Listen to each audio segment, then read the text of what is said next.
Assalomu alaykum aziz kitobxonlar.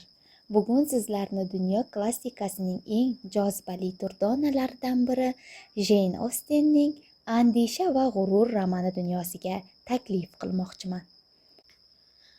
Voqealar 19-asr Angliyasining sokin qishloqlaridan birida 5 qizning onasi bo'lmish xonim Bennetning o'z farzandlarini boy va nufuzli yigitlarga uzatish orzusi bilan boshlanadi.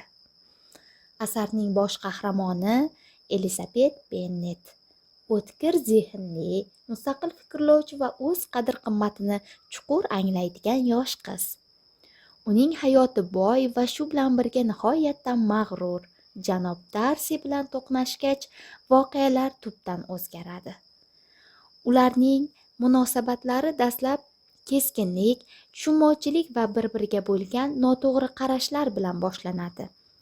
Elizabet janob Darsini o'tamanman deb hisoblasa, Darsi Elizabetning oilaviy muhitini o'z darajasidan past ko'radi. Biroq qismat ularni turli vaziyatlarda qayta ro'baro qiladi.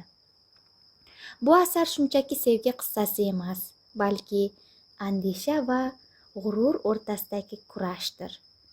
Qahramonlar o'zlarining xatolarini anglab yetishlari, kibrni yengib, haqiqatni tan olishlari jarayoni kitobxonni hayajonli va ibratli safarga chorlaydi. Elizabet va Darsi bir-birlarini tushunishga harakat qilar ekanlar, biz ham insoniylik va kechirim tuyg'ularining ahamiyatini chuqurroq his qilamiz.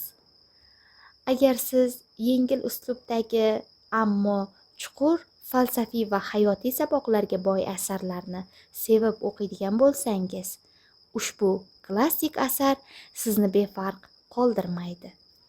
Keling, kutubxonamizga tashrif buyuring va bu go'zal asarni birgalikda mutolaa qiling.